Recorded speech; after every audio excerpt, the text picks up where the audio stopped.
మేము కాకరకాయ అంటే కాకరకాయను, మేము కేకరకాయ అంటే కేకరకాయను. ఇది ప్రస్తుతం రాష్ట్రంలో జరుగుతున్నటువంటి మాటల దంద లేదా మీడియా దంద. ఇప్పుడు ఒక వార్త రాసుకొచ్చింది, నక్ష ప్రజలకి ఆస్తులకి రక్ష అంటూ. నక్ష అంటే ఏంటయ్యా అంటే వీళ్ళు రాసుకొచ్చారు, ప్రైవేటు ప్రభుత్వ ఆస్తులకి ప్రాపర్టీ కార్డులు జారీ చేసే నక్షా ప్రాజెక్టును రాష్ట్రంలో 10 పుర నగరపాలక సంస్థలు కేంద్ర ప్రయోగాత్మకంగా ఎంపిక చేస్తే 2026 మార్చి నెలాఖరులోగా ప్రాజెక్టు పూర్తి చేసి ప్రజలకు కార్డులు ఇస్తారు. రెండో దశలో మరికొన్ని పట్టణాలు ఎంపికయ్యే అవకాశాలు ఉన్నాయి. నగరాలు పట్టణాలలో భూములు స్థలాల మీద ఖచ్చితమైన రికార్డులు తయారీ, ఉన్న రికార్డుల నవీకరణ ద్వారా వివాదాలకు పరిష్కారం చూపాలన్న లక్ష్యంతో జాతీయ జియో స్పేషియల్ పరిజ్ఞానం ఆధారంగా పట్టణావాసాల్లో భూ సర్వే పేరుతో కేంద్ర ప్రత్యేక కార్యక్రమాన్ని ఏడాది ప్రారంభించింది. పైలట్ ప్రాజెక్ట్ అమలు కోసం దేశవ్యాప్తంగా 152 పట్టణ స్థానిక సంస్థలు ఎంపిక చేసింది.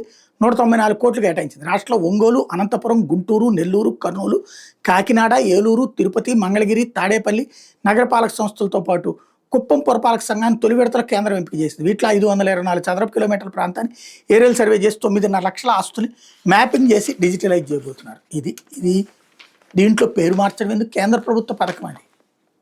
రీసర్వే ఇదివరకు జగన్ చేయించింది కూడా అదే.